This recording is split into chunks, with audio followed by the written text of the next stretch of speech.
So we're now on to the final piece of our construction. So we've got our exterior done and we have our lining done. And what we're going to do now, if you want to, you can use a bit of spray adhesive. You could use a glue stick, or you could just go completely wild and not use anything. I just find it's a little easier to do if you have a little bit of something to kind of hold the lining in place as you're doing this next piece. So I'm just using a little bit of glue stick, not much, and I'm going to lay the lining on the wrong side of my exterior panel, and it should sit within those lines that you marked. And that's perfect. Whew, that's always a relief. Press it down, just make sure that everything's where it should be. Threads. Where do these threads come from? I'm forever cutting threads off, and yet I always seem to have more. Now you're going to need your clips, lots of them. Make sure that the top of your lining is at the top of your exterior. So the top of your exterior is the piece with the flap on it. You marked it with a T earlier on. You marked your lining with a little mark, hopefully, so that you've got it the right way round, because if it's not the right way around now, it won't fold properly. And we're going to start with the long sides, and all I'm going to do is I'm going to fold those long sides in and over so that it covers the sides of my lining. You'll find that you come to a point where you can't fold it any further, and that's the Decaville will be holding that in place. It will stop it from, you can't overfold it because the Decaville will be there. Use lots and lots. I'm just going to fasten that snap because that's going to annoy me, keep flapping around there. Use lots and lots of clips. Make sure your lining is sitting straight.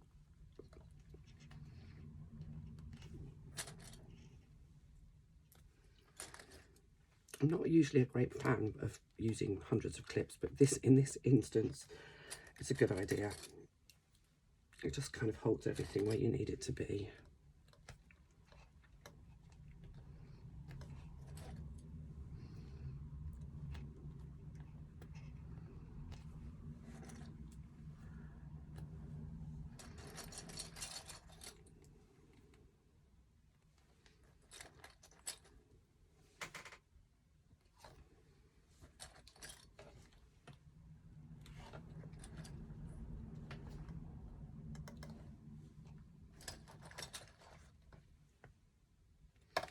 So that's one side.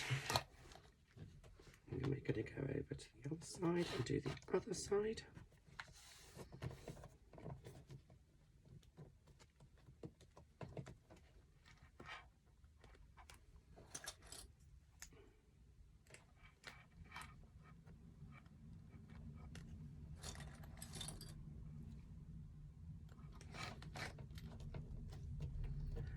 Just move your zipper pulls out of the way.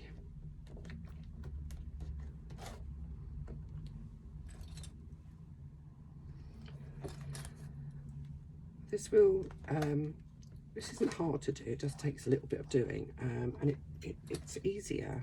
It's easier to fold if you've got thicker, more stable faux leather. If you've used a slightly stretchy faux leather, so something, some of the ones that are quite popular in bag making that do have a little bit of stretch, I believe the Mora faux leather I found has a little bit of stretch. Just be careful you don't overstretch it so that you end up with a wonky side. This is Chieftain faux leather, so it's designed for upholstery and it's thick, and it doesn't have a great deal of stretch to it, so it folds over nicely. You get a lovely, what I like about it is you get a really nice clean edge on it when you use a rotary cutter to cut it, because it just doesn't stretch. It's really thick stuff. Lovely. Not everybody's cup of tea because it is quite thick and some machines won't manage it well, but for me, it's my favourite.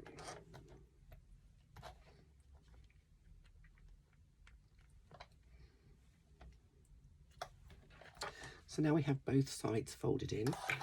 Now we can turn the, need more clips. And we can turn the top in. Actually, that's the bottom, but it doesn't make any difference, either or.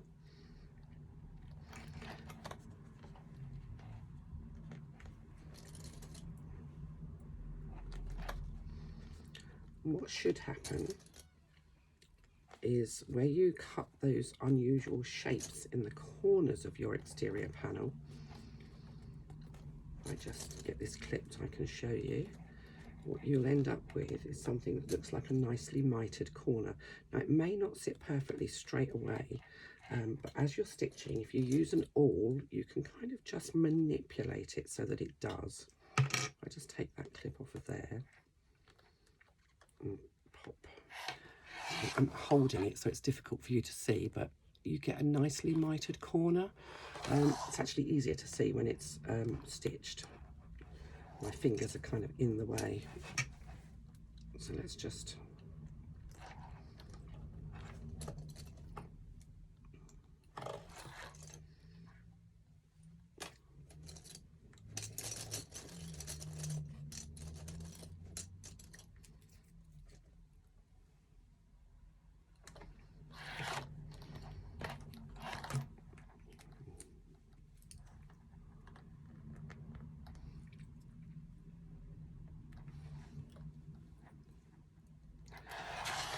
and no surprises, we're going to do exactly the same on this edge as well. So all 4 edges, but I do the sides first, the long sides first, because that will allow these end pieces to create your miters.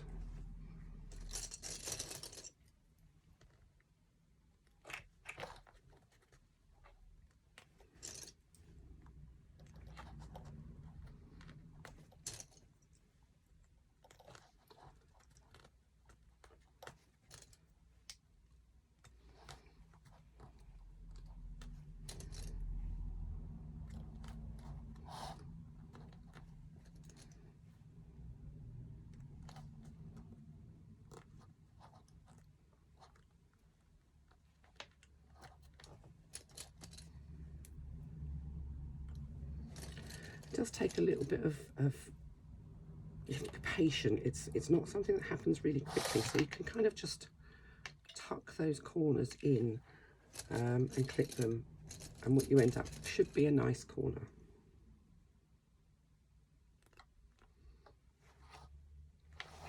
That's better. I can actually sort of show you. Can see because it's got the white backing on it, but that's a nice mitered corner. It's quite difficult to show you when it's actually, when you're not stitching it just yet. Now, we are now going to stitch to hold all of these layers together. And we're going to start here. So where this flap is, we're going to move that flap out of the way. Now, if you want to use a little bit of duct tape or something to just kind of keep that out of the way, then you can do. Don't stitch through it. Just sort of fold it out of the way, because we're going to start where that sits. And the reason you're going to start there is because we have no obvious place to bury any threads. So we're going to do a back stitch, and we want that to be more or less invisible. So if we do it just below where that sits, the flap, then you won't see it on the outside. And I'm going to stitch using an 1/8 of an inch seam allowance along the edge of this fold that we've made. And I put an awl here somewhere because I like to hold this with an awl as I'm stitching.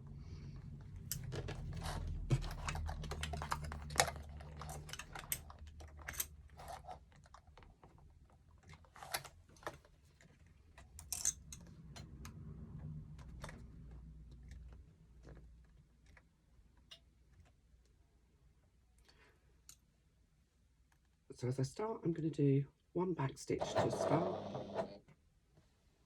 Why is that not going anywhere? Right, that's down.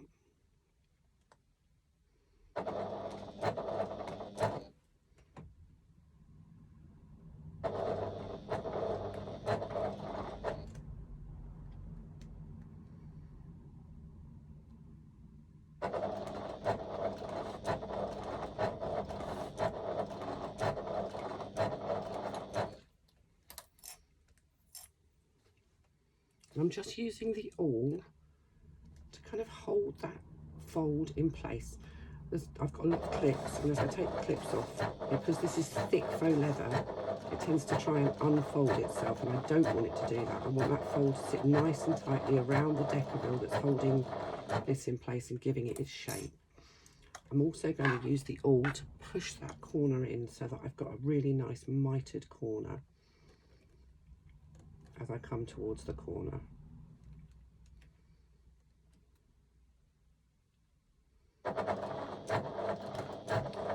And as you can see, I'm top stitching from the inside. And the reason we're doing that is because we can't top stitch this from the outside and make sure that we've got an accurate 1/8 of an inch seam allowance, because it will depend, it's really depend on the thickness of your faux leather. Some faux leather will be, you'll get more on the inside than you do with others. If it's a thinner faux leather, you're going to have more of a fold, because we have to take into account the turn of cloth. So that's the piece of faux leather that's kind of on the edge, if you like, of the of your treasure trove. So it's difficult to give an accurate measurement for you to be able to stitch this down from the outside.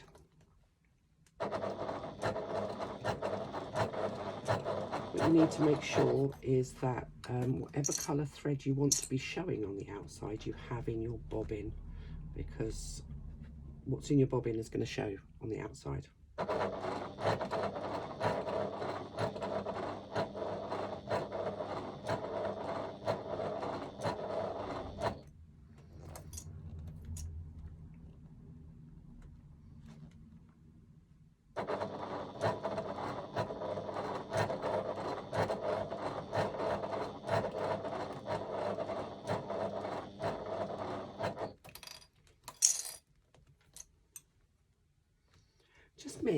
Just everybody just leave their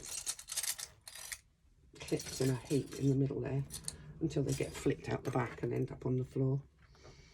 I've got so many containers and I never put them in. I just kind of launch them into the middle here.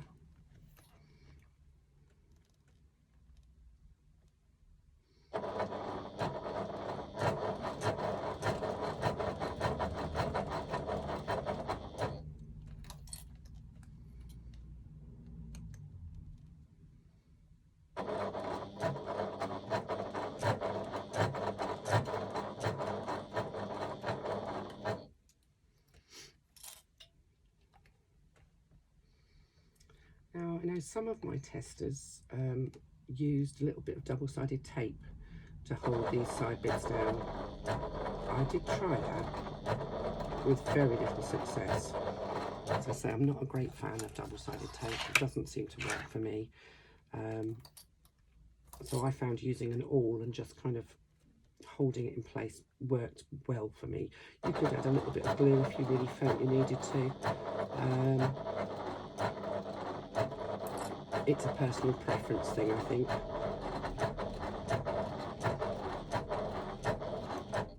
I can't wait for you to see all the testers' photos. They're just amazing.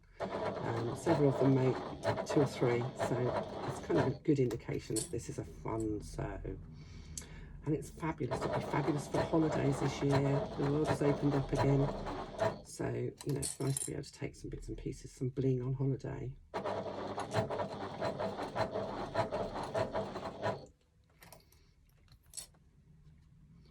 So I'm just going to keep going round.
do make sure you've got enough thread on your bobbin for doing this, because you don't really want to have to do remedial work for this part.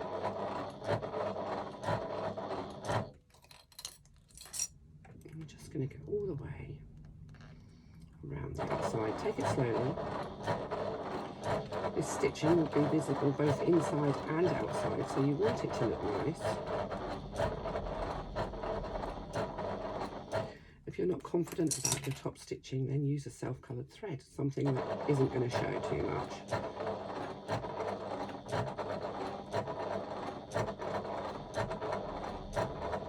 If you're a top stitching fan, go wild and go for a contrast colour, because then you're showing off, and that's always good. If you've got a skill, it's always good to show it off.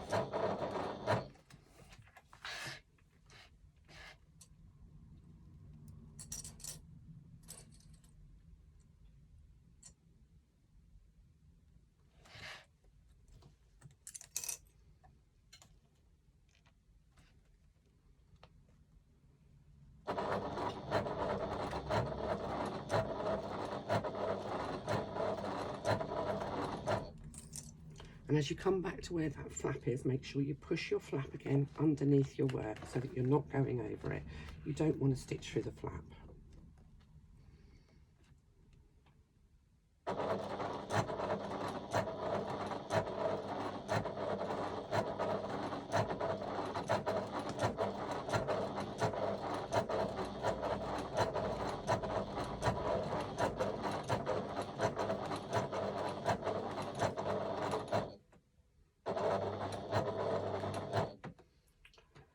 I'm just going to couple of back stitches to finish my stitch line, and I'm finishing more or less where I started, and then I'm just going to trim off those thread ends. And you can see that the thread ends are where you've had it was actually underneath that flap, so you've started and finished underneath the flap and all is good. So I seem to have a slight issue there, but that's not a problem. Now I'm going to turn it over and I'm going to top stitch all the way around the outside, but 1/8 of an inch from this edge. Now that's not mandatory, you don't have to. I like to do it, and I'll come back once I've done that.